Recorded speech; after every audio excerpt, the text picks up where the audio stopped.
Abra a Bíblia de vocês em Mateus 6.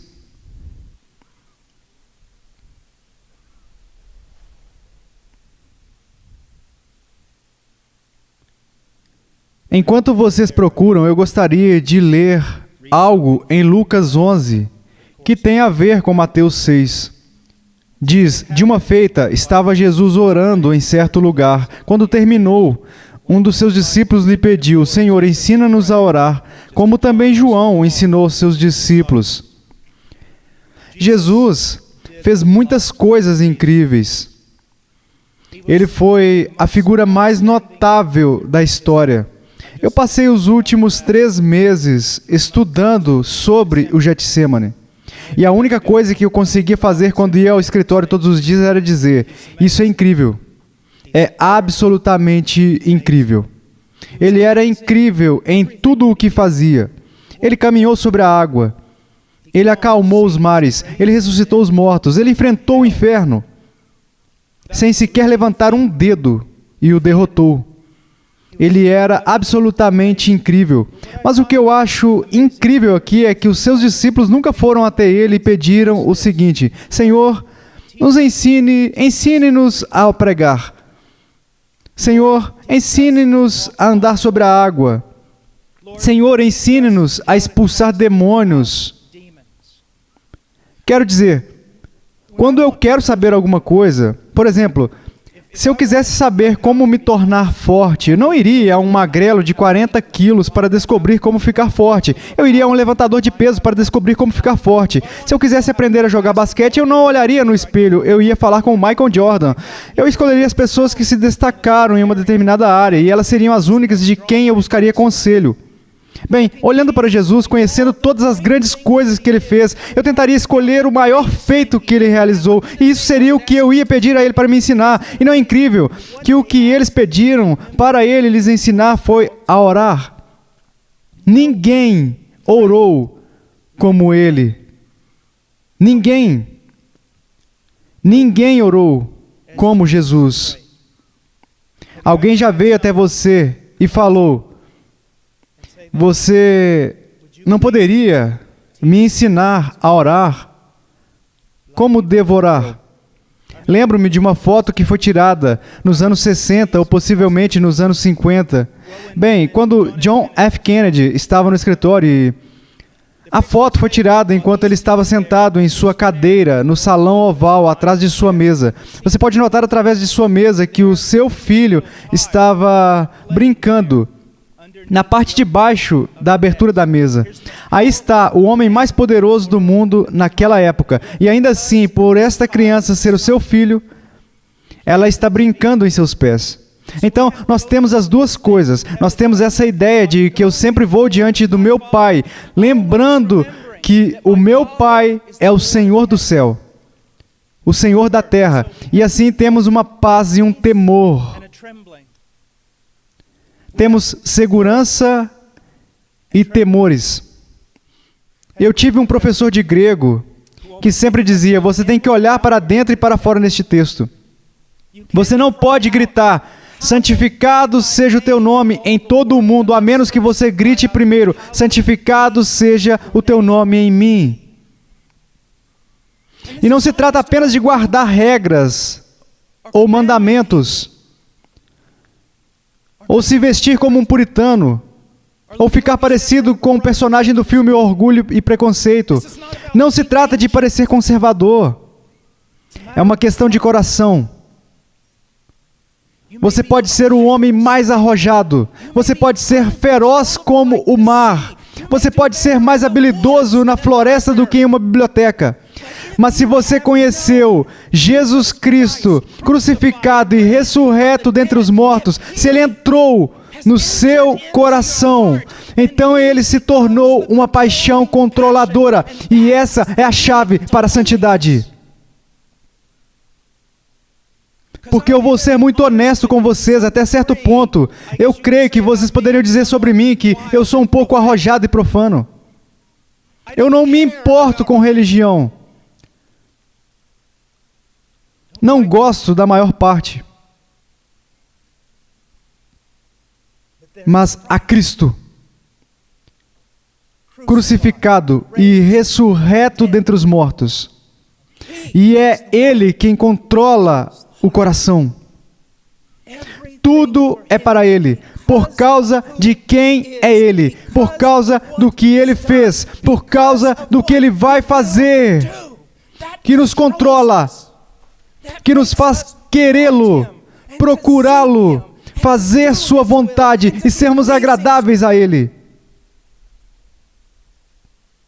Para sermos santos, se você começar com a moralidade, quando você falar sobre santidade, isso sempre conduzirá ao legalismo. Mas quando você começa com um relacionamento, quem é esse Deus? Como Ele é santo, belo, glorioso e digno? Como Ele conquistou o meu coração? Eu ouço em conferências como essa o tempo todo. Veja, filho, me dê o seu coração. Quando não possui o coração do seu filho, o Pai conquistou os nossos corações. E ao conquistar nossos corações, Ele controla o restante de nós.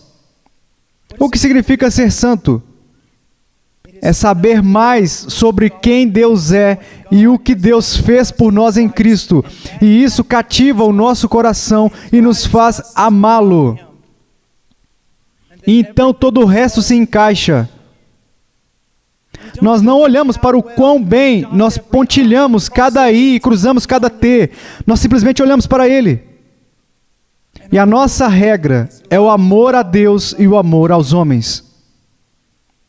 Fazemos tudo por esses dois grandes amores. Agora, quando Jesus diz, santificado seja o teu nome, na terra, no céu, há algo que eu quero que vocês vejam. Isso é missionário. Não gosto de usar essa terminologia, mas é um bom termo para ser usado aqui. A sua paixão precisa ser que em todos os lugares deste globo, homens, mulheres e crianças estão separando Deus em seus corações para amá-lo, servi-lo e torná-lo conhecido. O nosso lema na Hot Cry, o nosso grande lema está em Malaquias 1:11, que o seu nome seja grande entre as nações, que o seu nome seja tratado como totalmente distinto entre as nações. Sabe, nós falamos a respeito, como o irmão Pollard havia mencionado o cowboy mecânico. Alguém que simplesmente não exerce mais o ministério, apenas sai por aí e pregam em conferências. Creio que ele estava falando de mim. Eu tinha compartilhado isso com ele. Você acha que colocar o seu nome em um site ou pregar em uma conferência significa algo para Deus? Este aqui é apenas um pequeno mundo. Mas há um vasto mundo fora da comunidade da escola, fora de todos os nossos acessos. E este é um momento como nenhum outro na história do mundo. As nações estão sendo movidas agora. A Europa foi alterada nos últimos meses e será alterada nos próximos, mais do que foi alterada pela Segunda Guerra Mundial. E você pode balançar a cabeça e dizer que está tudo ruim. Eu vejo uma oportunidade gloriosa de testemunhar as pessoas para tornar o Evangelho conhecido. Como era o coração do nosso Senhor? O que o conduziu? Era isso que Ele desejava, que o nome de Deus fosse grande entre as nações. Ele desejava que as nações separassem o nome do Senhor e o colocassem em uma categoria muito acima de todas as outras coisas. E você e eu, ninguém nunca viveu em um tempo como este. Vejo tantas pessoas violando a sabedoria das Escrituras, falando sobre os bons velhos tempos. Nunca houve dias melhores para estar vivo. Jamais. Com comunicação, com mídia, com viagens, com habilidade. Como disse o Dr. Bick, tempo de divulgar, de dar a conhecer. É fenomenal a oportunidade que nos foi dada. No entanto, devemos trabalhar enquanto é dia até a noite, quando ninguém trabalha. Eu não sou um profeta ou filho de um profeta, mas eu não ficarei surpreso se eu passar os meus últimos dias na prisão. Mas até que a porta seja fechada, devo abrir esta vasta porta que foi dada a mim e ao restante da igreja. Olhe para a história, nunca houve um tempo como este. Não é um tempo para espíritos rígidos e mentes fechadas, corações gananciosos. É um tempo para homens que assumem responsabilidades. É um tempo para caráteres incorruptíveis. É hora dos homens que assumem riscos. É um tempo para sair em nome do nosso Senhor e contemplar o seu nome, sendo enaltecido entre as nações. Irmãos, eu conheço um missionário que o irmão Pollard também conhece. Ele é um missionário batista reformado na Ásia, talvez um dos maiores missionários vivos hoje em dia. E eu não digo levianamente. Se ele voltar aos Estados Unidos e as pessoas lhe disserem: por que você não volta? Se você voltasse para os Estados Unidos, você teria determinada plataforma. Sua igreja seria gigantesca. Você é tão piedoso, você é um excelente expositor, você tem conhecimento de mundo. Ele responderia assim: por que eu voltaria para uma nação de o quê? 250, 300 milhões de pessoas? Se eu posso trabalhar em uma nação com 1,2 bilhões de pessoas. Achamos que se o seu nome for reconhecido aqui, você estará no topo da lista. Isso é absolutamente absurdo. Alguém perguntou ao Packer uma vez: quem é o maior pregador vivo? Ele respondeu: você não o conhece. Você não o conhece. Você não o conhece. Deve ser um homenzinho pregando para 6 pessoas em uma cabana. Eu conhecia uma garota. Ela foi para casa para estar com o Senhor. Aproximadamente há 2 meses. Nós a chamamos de Sete. E posso dizer onde ela está agora, porque onde ela está agora, ninguém pode tocá-la. Ela era uma indonésia, nascida de uma família muçulmana. Ela conheceu o Senhor. Seus pais aprenderam. Então eles decidiram executá-la.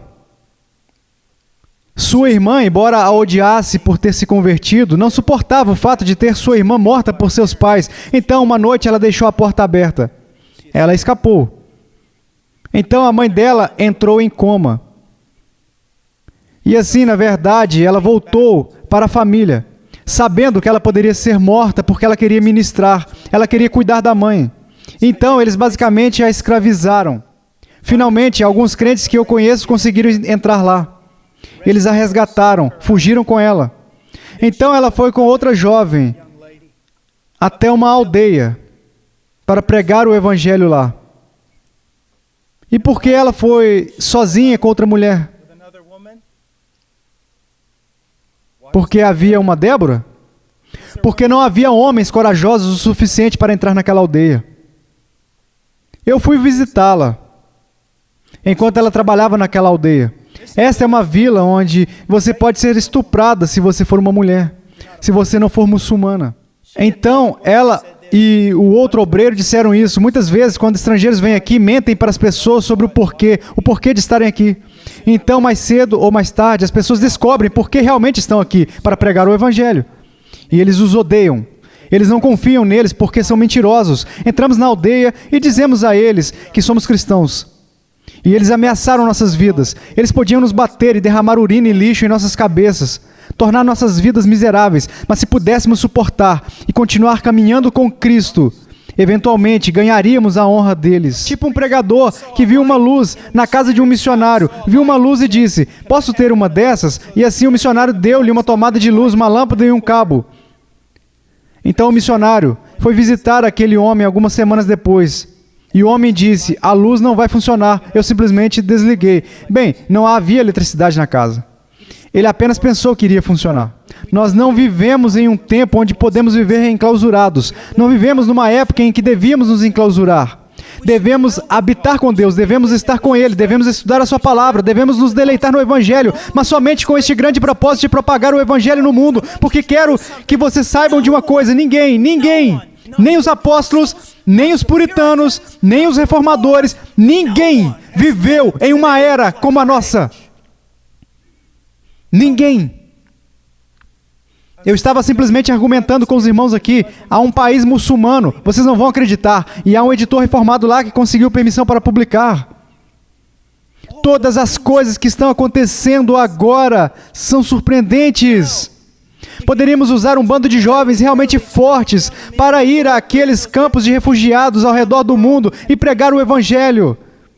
A porta se abrindo em todos os lugares. Em todo lugar.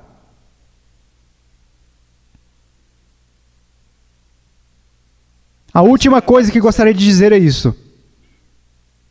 Por favor, entenda o meu coração, eu serei objetivo. Vou falar com os jovens. Uma das coisas que eu acho que isso acontece no movimento homeschool. E eu ensino em casa e promovo o ensino em casa. Mas homens jovens, criamos um bando de garotos que compram roupas de aventura em um catálogo. Sonham com espadas, dragões e cavalos. Compram brinquedos e leem livros. Mas eles são moles. Cara, você pode falar sobre homeschooling. Você ensina em casa, pai. Você é um pai que ensina em casa ou é casado com uma mãe que ensina em casa? Pegue os seus garotos. Deixe-me fazer uma pergunta, porque na escola pública as pessoas sempre dizem isso. Por que não mandar os meus filhos para a escola pública? Uma das razões é que eu ainda não quero que eles sejam criados por mulheres. Mas seus filhos estão sendo criados por uma mulher? Eles estão sendo criados por um homem? Eles conseguem fazer caligrafia? A minha pergunta é, eles são capazes de lutar? Há um mundo lá fora que é feio, ruim, que machuca e é perverso. E você precisa ser resistente, feito um prego. Precisamos de homens jovens que vão ter joelhos feridos e também calos em suas mãos, que não vão brincar de super-herói. Eles não querem aventura. Eu quero simplesmente ir a algum lugar e morrer por Cristo. Os homens se envolvem mais na criação dos seus filhos. Os homens se envolvem mais em torná-los homens. E de novo, você não vai torná-los homens vestindo-os com roupa de super-herói, ou colocando botas em seus pés, ou colocando uma espada de plástico em suas mãos. Deixe-os ser criados perto de homens, agindo como um homem. Ensine-os a serem homens, ensine-os a serem soldados, ensine-os a aproveitar esta oportunidade para sair e fazer essas coisas que de muitas maneiras em todo o mundo as mulheres estão fazendo, porque não há homens corajosos o suficiente para fazê-lo. Esta é a hora. Tenham a mesma paixão do nosso Senhor. Como você interpreta a oração do Senhor? Eu interpreto dessa forma. Senhor, cura-me, prospere-me, dê-me uma vida de facilidades, faça isso. Seu nome será santificado da melhor maneira, seu reino virá da melhor maneira e a sua vontade será feita da melhor maneira. Ou, Senhor, me esmague, me quebranta, me moa como uma pólvora, deixe-me doente, me jogue em uma masmorra, torne a minha vida um verdadeiro inferno, se através disso o seu nome for enaltecido de uma maneira maior, se o seu reino vier de uma maneira maior, e se sua vontade for feita de uma maneira maior, porque isso é tudo o que importará quando tudo terminar. É tudo sobre o seu nome ser grande, não apenas entre as nações, mas nos céus.